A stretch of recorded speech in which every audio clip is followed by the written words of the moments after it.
Hello, everyone. Welcome to another episode of Raya Hope, the talk show and podcast with your hosts, Raya and Leslie. Hello. On this beautiful Saturday afternoon. You know, every Saturday is beautiful. I know. Especially when you work Monday through Friday. Listen. Hey, Saturdays are beautiful. Thank you, Lord. And it's a Sabbath. It's a day to rest, you know. But today's episode is dedicated to all of the beautiful, hardworking mothers out there for this beautiful Mother's Day that's coming up tomorrow. Yeah. And you, happy Mother's Day. Likewise, happy Mother's Day. Thank you. Happy Mother's Day to my mom. Every day is Mother's Day for my mom. She'll tell you. She doesn't really get in the holidays. No. She believes mothers should be honored, loved, and respected every day. You know, I agree with that. So too. Absolutely. yeah. And shout out to all the grandmothers who became mothers. Mm-hmm. You know, a lot of grandmothers step up and, you know, become that mother figure. Especially, you know, I was a teen mom, so my mom stepped up, and thank you for that. You know, my kids got a lot of their good core values from her. So thank you, grandmas and mothers. Shout out, grandma. We love you guys. So today we're going to be talking about being a mother and mental health. That's a hard job. You know, there's so many mothers who suffer from generalized anxiety disorder and depression, even stay-at-home moms. Yeah. People think, oh, you know, you don't have to go to work. What are you stressed about? It's stressful to raise children, especially in today's society with, you know, there's so much abuse and daycares, there's social media, like there's just so much that you have to worry about. My kids are grown, so my kids are 27 and 31, 5 years apart, because my son is about to be 32. And I still worry about them. I'm still stressed about them, especially having a young black male. Of course. You know, I'm like stressed. So the worrying and anxiety never stops as a mother. So our mental health is like through the roof sometimes. Yeah, and there's no manual that comes with how to raise a child, you know. So I have a 17-year-old and a bunch of nieces and nephews. Yeah. And so, you know, I worry too. I had to, you know, step back from the news a lot because it was traumatizing to see some of the things that I was seeing when it did come to young black males and females. Yeah. You know, so my daughter doesn't drive yet. I'm slowly, and she's 17, God bless her. I was driving when I was 12. So I kind of feel, I feel bad. Like I feel like I'm behind the 8 ball with her. Don't rush it. Because I get a little anxiety with her driving the way I see. You see the drivers in Columbus? Well, that's why. Yeah. So I'm like, but yeah, that anxiety of being a mom and, you know, letting her off by herself and not being in the car with her and, you know, her saying, Mom, I'm going out with my friends. I'm like, ooh, okay. And her not knowing, like, as she's getting in the car, I'm like putting my clothes on, like, all right, I'm going to be right behind her. Right. You know, like, it's a lot. It's valid. Yeah, it's valid because, and also in the black community, we have to worry about things that other races don't have to worry about. Our little black and brown girls go missing more than any other race, and they're less likely to be found. Our boys are more likely than any other race to be arrested, falsely accused, or murdered. And so we have that increased anxiety in the black and brown community because of those statistics and things. So I think, you know, mother's mental health is always going to be a top priority. And I think we need to have more resources for mothers. I know we had an event with Stu Hampton. Shout out to Stu Hampton. Shout out Stu. He is the founder and CEO of the Linden Community Engagement Resource Team, and he does the Saving Our Sons events. But he decided to do a Mother's Day event, and it was called Mothers Are Royalty. And our beautiful co-host Leslie was a speaker there, and she did make the news. She was on Channel 6 News, so you can Google her. She is Googleable. Is that a word? Google? I just made that up. Oh, okay. But you can Google her. She, and I have the video. It's on our podcast if you want to see it. It's on our social media. But Leslie spoke at that event, and she talked about the importance of having resources for mothers and mental health. And what you said was so instrumental, and it needed to be said. And the fact that you said it on the news where more people could see that, hopefully it shed some light on mother's mental health, you know. So what are some of the stressful things you deal with as a mother, other than, you know, your kids and driving and leaving the household and returning back safe?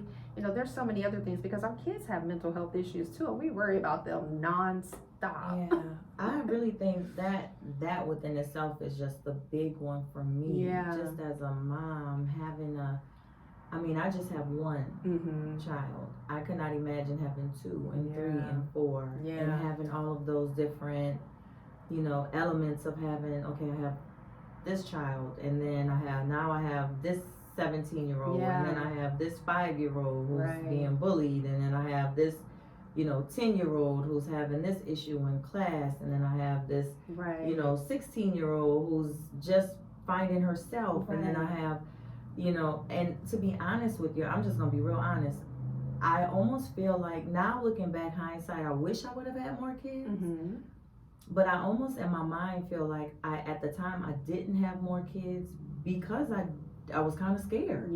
You know, I was scared. Mentally, I don't think I was prepared to have more than one child, you know, because of just that mental aspect of having to worry about more than one child. You know? Now, like I said, hindsight, I wish I would have had more, but then I don't know how that would have played out too mentally. My sister had 3 boys. I think that played a little bit too, like seeing her with these kids. I mean, she had one in a stroller, one in her belly, and one on her hip. That just wasn't appealing to me. That sounds stressful. Right. So I was like, I don't think I want that life. I just have one, and one stroller, and then, you know, watch her, you know, grow up, and that's enough for me. But I just don't know, you know, thinking about her stressors, having 3 boys back to back to back. Thank God that they can all look out for each other. And they're at the age where they, you know, they're each other's keeper, but I mean, she has 3 boys, you know, so I don't know how she did it, like letting them go out on their own. I don't know, you know, when they all wanted to get their apartments and getting cars and wanting to go out and hanging out, you know, I don't know. So for me, I think that mental health as a mom, I think for me, it's always just going to be my child. Like, that is the biggest stressor for me, just my kid. You know what I'm saying? Like, even now, I struggle with, when am I going to take her out to drive? Like, I'm okay with being her private Uber until, like, forever.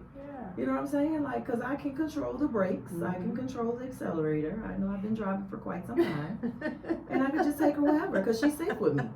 You know, I don't know, Ray. We try to hold on, though. I know, and that's the other part. You know, like, we try to hold on and keep on babies as long as we can. I think it's for our mental.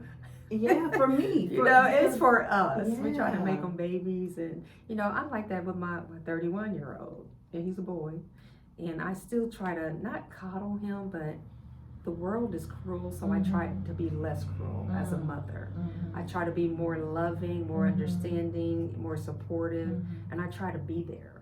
You know, some people are like, oh, he's 31, let him figure out, let him go. Well, the world is cruel. You know, so if he's going to get love anywhere, it's going to be from his mom. It's going to be from home. And so I know there's sometimes I need to let go. It's so hard, though. But for my own mental sanity, I know. I want to hold on as long as I can. I know. It's hard. It's very hard. It's hard. And I pray a lot. You know, I say, look, y'all, you know, I have to turn them over to you. I pray a lot. Just send your angels, cover my babies, please, when I'm not there, because we can't control everything. But in the back of our minds, we want to. You know, it's hard. And then I also worry about my kids' mental health. Of course. You know, a lot of times I have to put my worries on the back burner because I'm so worried about them. They might have it figured out. I would never know because I'm so busy worrying about it. So sometimes their mental health supersedes mine. And I need to take care of me so that I can be here to support them. And I'm learning that more and more each day. Take care of mommy first, because if mommy's not here, they'll have to figure it out on their own anyway. So take care of mommy. So I'm learning that. I was watching B. Simone had a podcast. I guess she has a podcast with her best friend.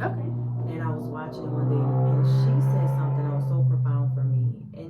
And it's really helping me. I know I'm kind of still stuck on my baby, but it's really helping me because she said something about her son. I think she has a son. and I think her son is autistic. And Okay. she said her grandmother told her, and I think I'm saying this right, kind of paraphrasing, but she said her grandmother told her, when we have kids, our God gives us kids. They're not our kids. Right. God just gives them to us to help us guide them in the world. They're really for God. Yeah. They're God's kids. Wow. We just bring them in the world to guide them. Yeah. You know, God gives us the responsibility for this little person to guide them into the world, but they're really God's kids. Wow. And so when I feel like when I do get anxiety and I start thinking about that kind of stuff, I try to think back on what she said, and I'm like, okay, I have to remember, yes, I gave birth to her, yes, she's mine, but she's really for God. And so I have to remember that my job is to guide her, and I have to guide her to the best ability that I can. So I can't control what the outside world does. I just can control what I can control, and teach her what I can teach her, and in the hopes that, you know, she'll take every lesson that I teach her, she'll hold on to that and make the best decisions to her best ability. But I just thought that was so good when I heard that. I was like, oh girl, where's my pen? Let me write that down. That's a good point. You know, I was like, that's so good. I think that's something that we can hold on to as mothers, especially those spiritual mothers, like, because a lot of times our mental health related to our kids start from the moment we find out we're pregnant. It all begins then. We're so worried about, I can't do this, I can't lift this, I can't, you know, eat this. There's so many things, like the mental health attached to our kids starts when we find out we're pregnant. And then a lot of mothers go through a new level of mental health issues with postpartum depression. And then some have it that affects their kids. So something that we need to consider is that the way that we learn how to handle our own mental health issues when our kids are watching affects our kids. So if we are not properly recognizing our triggers and learning our coping mechanisms, our kids can later on suffer from social anxiety related to how they've seen their mother handle anxiety or stressful situations, or their father. So we have to be mindful that I think it's imperative that mothers come together, like you said, find those resources. We need a lot of resources for mothers. And a lot of times people don't like to align mental health and motherhood. I've been seeing that a lot, where people like, well, you chose to be a mother. Absolutely, we do choose to be mothers. But what we don't understand is that the mental health aspect is not something that can typically be controlled. So with the postpartum, it's the hormones. And then there's dysfunction in the brain. And sometimes it could be the dopamine, the serotonin, and these neurotransmitters that are off once we have babies. And so a lot of women say, you know, I lost hair, or I got pimples, or I grew facial hair, or like, it's so many changes that we cannot control. So motherhood mental health is real. Because it's internal. It's not something we make up. And I wish more people would take the time out to educate themselves and to learn about hormones, neurotransmitters, how diet affects us, and things like that. But that's just my take.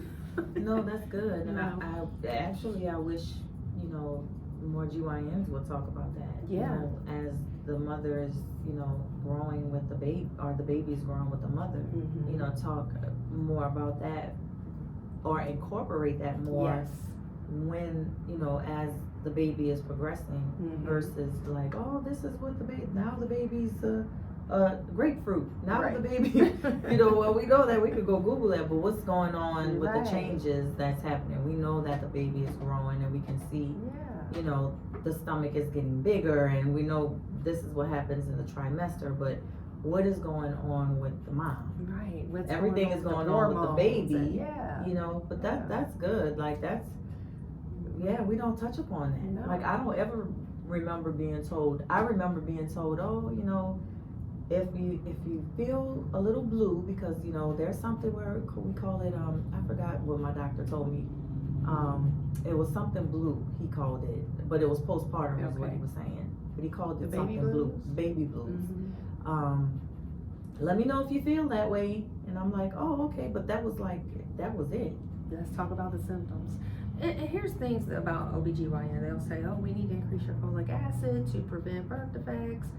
Okay, yes, we need to do everything to take care of the baby. We need to take prenatal vitamins Absolutely. so that the baby is getting these nutrients. But let's talk about how it affects the mom. Let's talk about the brain. Let's talk about, because the brain is so important in the development of the baby. Of course. Because we always say a stressed mother has a stressed baby.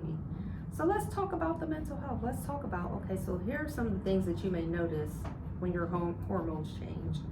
Or let's check your levels to see if you have a decrease in your levels, which can affect your mental health, or if you're one of those mothers who have an increase.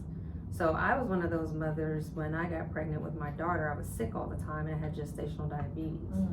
And so no one told me how the diabetes was going to affect me mentally. It only told me how my body was going to be. Well, you might, because you're a black woman, you might have dark spots. You might have to urinate a lot. You might gain more weight than the typical mother. But how does the diabetes affect my brain?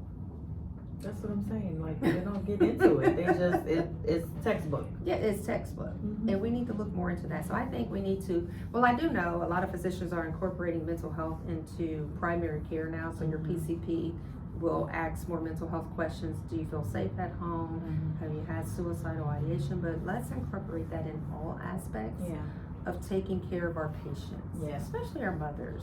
You know, there's so many questions when you find out you're pregnant. It's like, what do I do next? Absolutely. Well, let's start with your mental health.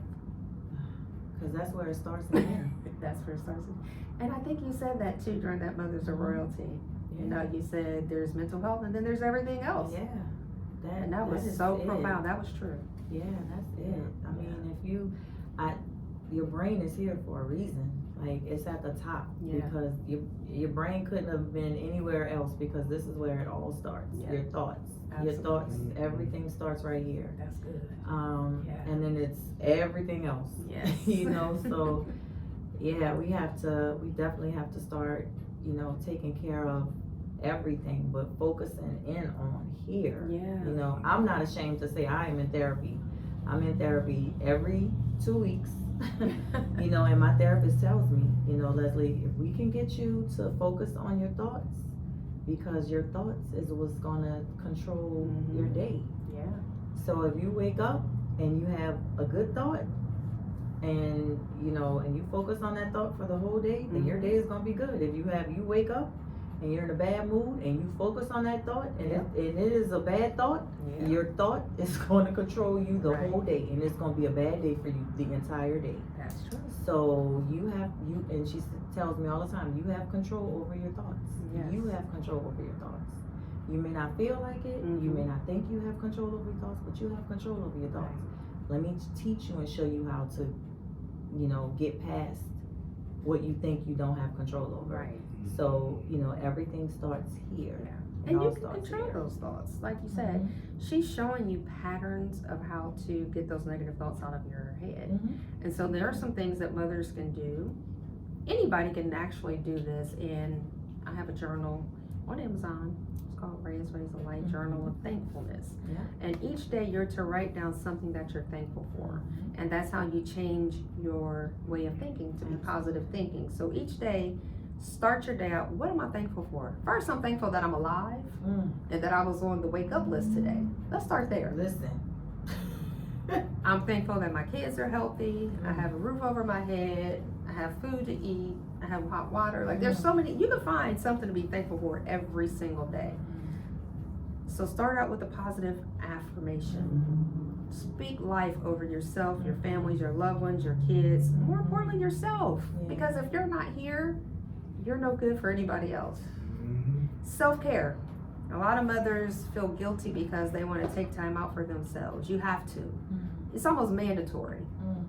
Because what happens is you project negative energy onto your kids. If you're frustrated and you're yelling at your kids, then they pick up on that. And it changes their way of thinking. And then it goes into a generational curse where they're making that same choice. I'm going to grow up and I'm going to yell at my kids and I'm going to curse at my kids, and they might not be deserving of it. There may be other ways to handle it. Positive affirmation, self-care, and then reduce your social media, please. If you are a stressful mother, the last thing you want to do is get on social media and see this perfectionist who has it all figured out, and all the kids are dressed in daffodils and lilies and lilacs and roses, and they're on vacation in the sun and in the sand, and life is great on social media. But what you don't see is that when the mother gets home, she's going back to stress. Bills might not be paid because she didn't pay for this vacation, and you just don't know. Do not compare yourself. Get off of social media. Social media is bad for anyone that's having mental breakdowns or in their health. Get off of social media. There's no perfect motherhood story. There's no perfect, I got it all figured out, and this is how motherhood should go. You know, I used to get so mad. My mom would tell you. I used to watch Oprah. And I say, she doesn't have kids. Why is she on here telling people how to raise their kids? I used to get so frustrated about that because nobody has it figured out, especially if you don't have kids. You know, it's different if you've gone through that kind of stuff. You know, you can be like, I can relate to that. I'm like, she can't relate to me. Don't tell me how to raise my kids. But I used to be so upset about that. But anyway, people love Oprah. Sorry. But hey, get off of social media. And don't listen to everyone. You know, some people may have your best interests at heart, and some people may not. So you need a spirit of discernment as a mother. You know, you have to pray about things often. A lot of times you have to let go and let Yah. You know, because we just can't, like you said, there's no textbook.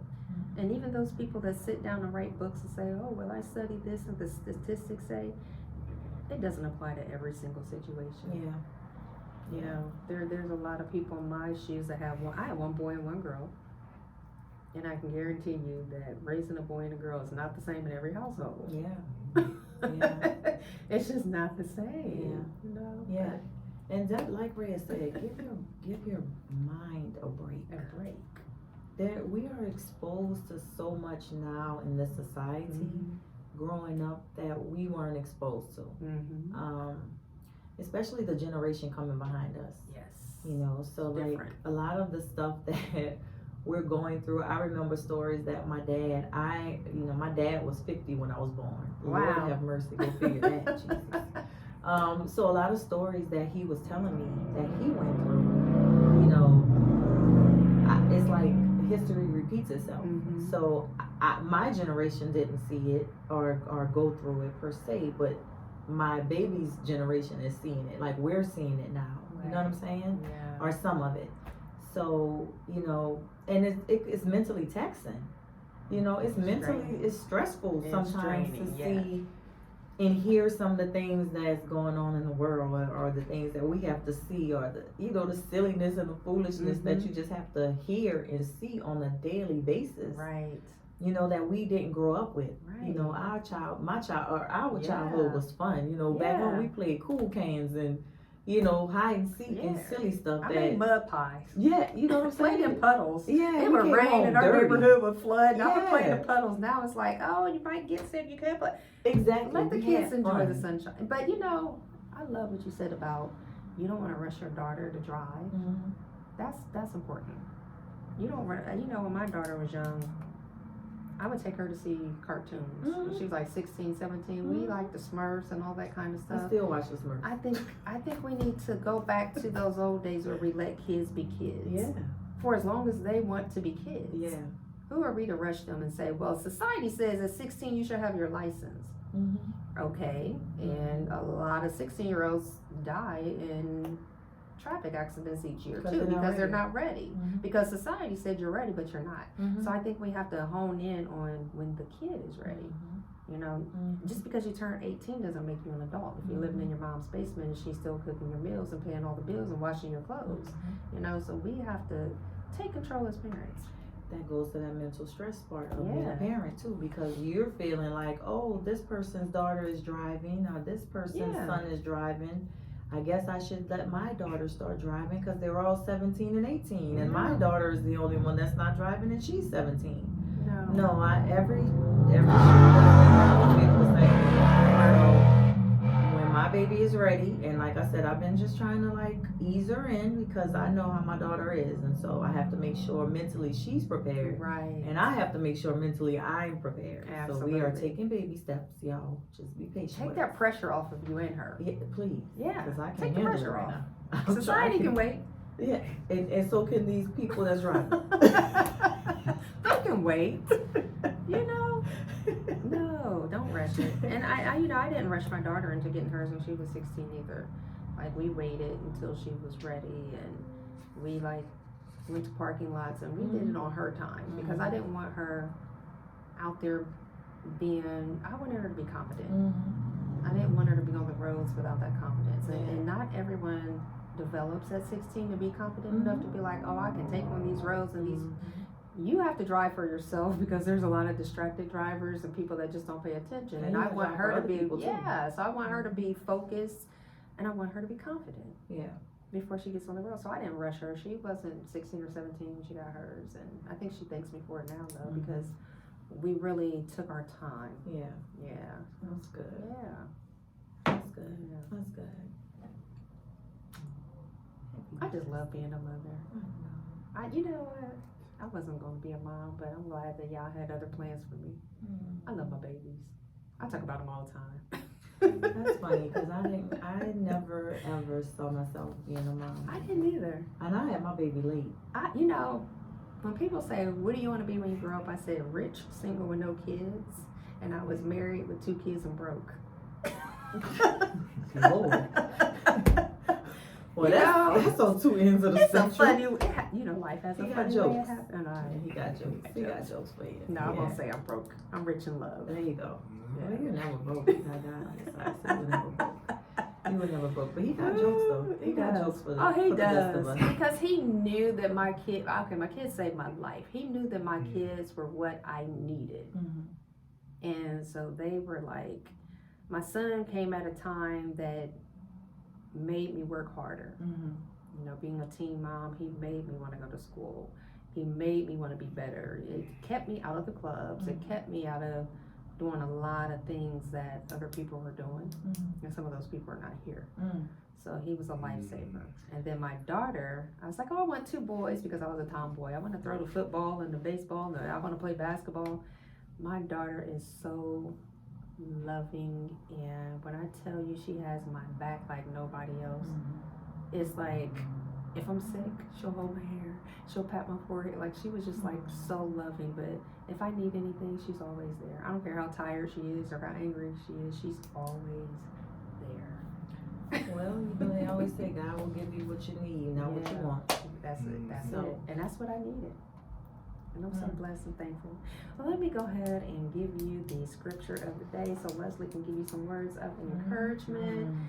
It's been a beautiful, beautiful afternoon. So Leviticus 19:30 says, each of you must respect your mother and your father, and you must observe my Sabbath, for I am the Lord Yah. So if you have a mom that's still living, respect your mom. Reach out to your mom. Try to let bygones be bygones. If you're not in a good place with your mother, you only get one mother. And I can tell you, as a mother, we try our best. We are battling our own demons and our own issues. We really want the best for you. We might not always make the best decision or choices, but we are really trying our best. It did not come with a manual or an instruction. We are being led by Yah. So extend grace and mercy to us, because we love you more than anyone else could ever love you. That's good. Genesis 1:3-4 says, when God created the heavens and earth on the first day, he said, let there be light, and light came. There were no skies, no animals, and there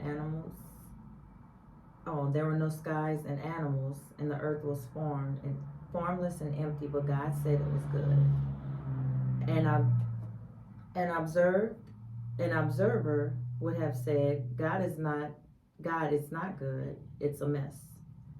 Nothing is in order. And he would have responded, don't worry, you're only seeing day 1. Wait till you see what it looks like when it's very good at the end of the day. Sometimes we're so focused on our flaws, weakness, and shortcomings and how we should be further along that it holds us back. God has your back. If you don't celebrate in one day, God will take care of everything else. We want you to have a great day today. Happy Mother's Day. Rest in peace, Gloria Alexander. I love you, Mama. Bye-bye.